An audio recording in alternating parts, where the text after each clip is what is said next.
Baik, Assalamualaikum warahmatullahi wabarakatuh. Selamat malam semuanya. Perkenalkan kami dari kelompok 5 yang beranggotakan Endah Sri Rahayu, Syifa Asibah, Oktavianti, dan Muhammad Adrian Nugraha akan mempresentasikan sebuah jurnal yang telah kami susun dengan judul Pengaruh Tingkat Inflasi dan Tingkat Pengangguran Terhadap Pertumbuhan Ekonomi di Indonesia pada tahun 2021 sampai dengan tahun 2022.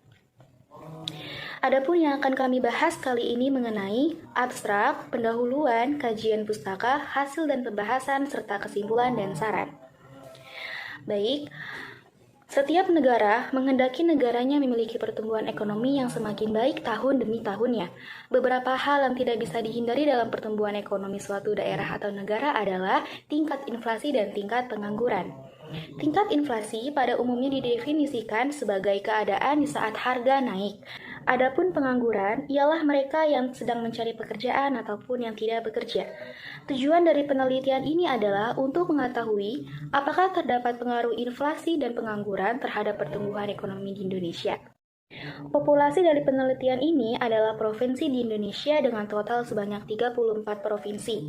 Data yang kami ambil merupakan data sekunder di mana diperoleh melalui bps.go.id dari tahun 2021 hingga tahun 2022. Dan variabel tersebut memberikan kontribusi sebesar 18,1% dengan model yang sesuai. Pendahuluan. Setiap orang mendambakan kehidupannya menjadi lebih baik hari demi harinya, termasuk dalam segi ekonomi.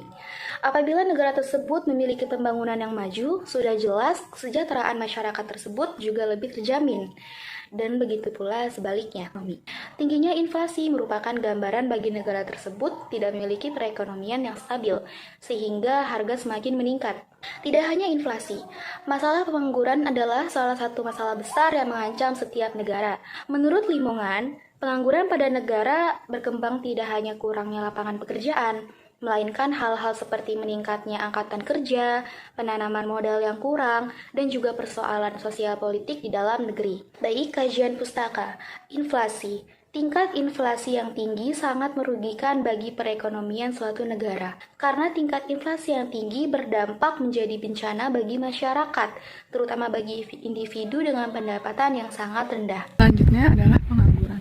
Pengangguran didefinisikan sebagai orang yang tidak bekerja tetapi sedang mencari pekerjaan atau orang dengan persiapan usaha baru atau penduduk yang belum mulai bekerja tetapi sudah diterima dalam pekerjaannya. Menurut Sadono, 1994 pengangguran dibagi menjadi dua. Yang pertama, berdasarkan penyebabnya, yang kedua berdasarkan cirinya.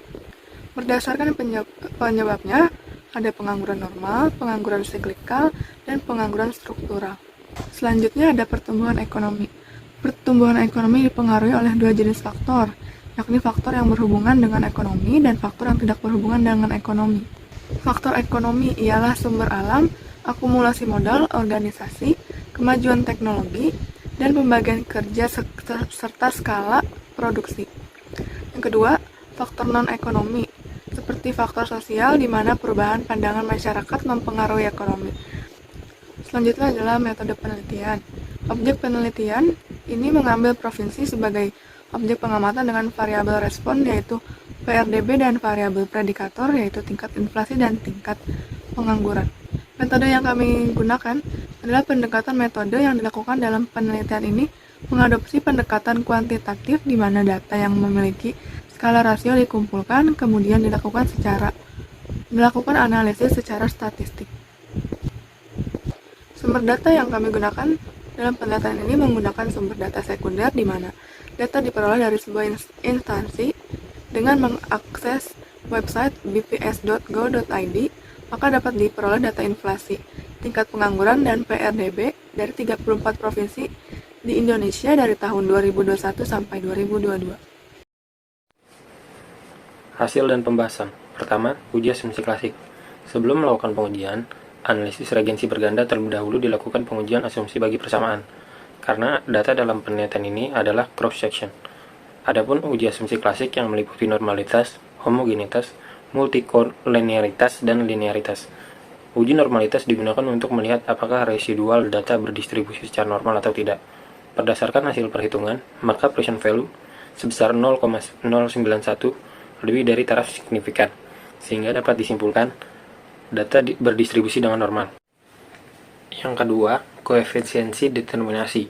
Koefisiensi determinasi menjelaskan mengenai seberapa banyak suatu variabel predikator mempengaruhi suatu persamaan. Dalam penelitian ini, diperoleh nilai R² sebesar 0,181 atau sebesar 18,1%, yang memiliki makna bahwa variabel inflasi dan pengangguran mempengaruhi persamaan sebesar 18,1%. Sementara itu, 81,9% lainnya dipengaruhi oleh faktor-faktor lain yang berada di luar model. Baik, kesimpulan dan saran di sini berdasarkan hasil penelitian diperoleh bahwa dari kedua variabel hanya variabel tingkat inflasi yang memberikan pengaruh signifikan dan negatif terhadap variabel pertumbuhan ekonomi yang diduga melalui ID nilai PDRB tahun 2021 dan 2022. Berdasarkan data inflasi tahun 2021, tingkat inflasi Indonesia cukup rendah yang dipengaruhi oleh permintaan domestik yang tidak kuat akibat pandemi COVID-19, pasokan yang mencakupi dan sinergi yang baik dari kebijakan Bank Indonesia. Sementara itu, tingkat inflasi melalui tahun 2022 yang disebabkan oleh tekanan harga global, pemasukan pangan yang terganggu, kebijakan bahan bakar minyak, dan permintaan masyarakat yang tinggi karena kondisi pandemi yang sudah membaik. Nah, secara data inflasi pada tahun tersebut juga termasuk dalam batas wajar, sehingga negara perlu meningkatkan lagi perekonomian dengan mempertimbangkan indikator pada variabel inflasi. Tidak hanya itu, meskipun pengangguran tidak memberikan hasil yang signifikan, pengangguran juga perlu diperhatikan agar setidaknya jumlah orang yang menganggur tidak meningkat setiap tahunnya. Maka dari itu, arti dari hubungan antara inflasi dan pengangguran terhadap pertumbuhan ekonomi, yaitu pertumbuhan ekonomi meningkat, maka inflasi juga akan meningkat. Pengangguran berpengaruh negatif dan tidak signifikan terhadap inflasi, artinya jika pengangguran meningkat, maka inflasi akan menurun. Dengan demikian, pertumbuhan ekonomi berpengaruh positif signifikan terhadap pengangguran dan inflasi. Nah, cukup sekian yang dapat kami sampaikan, yang beranggotakan dengan saya sendiri, Endasri Rahayu, Siva Hasiba Oktavianti, dan Muhammad Andi Nugraha. Kurang lebihnya mohon maaf. Wassalamualaikum warahmatullahi wabarakatuh.